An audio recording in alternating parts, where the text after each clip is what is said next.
What do you say to a 13-year-old girl who is crying in your arms because something that a mean girl posted on Instagram?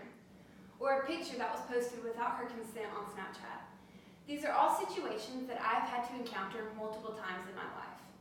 Serving in ministry and being in leadership, I have firsthand seen the effects that bullying and cyberbullying has on middle school to high school age students. According to Nig Chong Wan and his research team, in 2016, 30 to 55% of all students have been affected by cyberbullying, whether that's the bully or the victim. Due to the increased negative effects on cyberbullying, awareness needs to be made in the community and a solution needs to be found. Today, I'm going to discuss cyberbullying and its prevalence, who is most likely affected by cyberbullying, and why society should be concerned. According to StopBullying.org, which is the official website of the United States government, bullying is unwanted aggressive behavior among school-aged children that involves a real or perceived power imbalance. Bullying is not a new idea. It starts at a young age, whether that's in school or even in families with parents and siblings.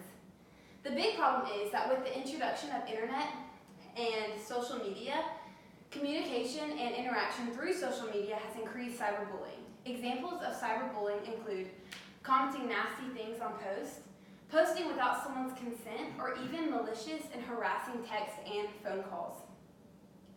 According to the Cyberbullying Research Center, 33.8% of all 12 to 17-year-old students have been cyberbullied.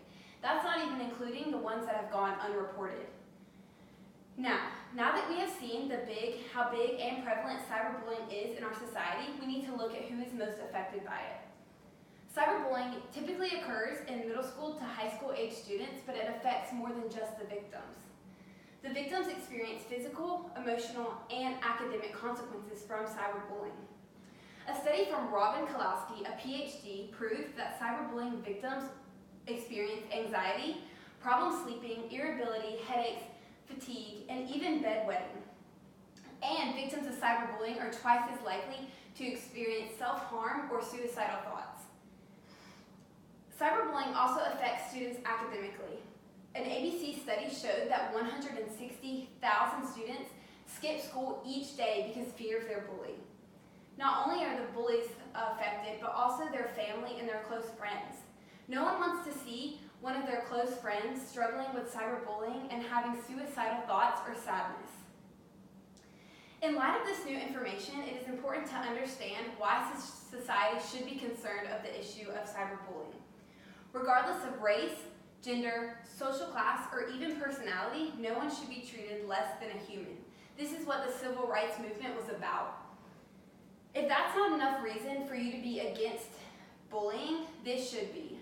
A study from Frederick Sommer proved that students who experience bullying are more likely to bring weapons to school. Now, this is along with other circumstances, but bringing a weapon to school could result in a school shooting. Also, those that have been bullied are proven to experience violence, aggression, and even harm to their society and their community. No adolescents should experience bullying and be the victim of cyberbullying. However, it has become more common with the introduction of social media. The issue is not stagnant, and it's consistently growing and harming more and more victims. It is important for this society and community to find a solution. We cannot sit behind a computer screen like most bullies do and watch young, impressionable students' lives be tainted.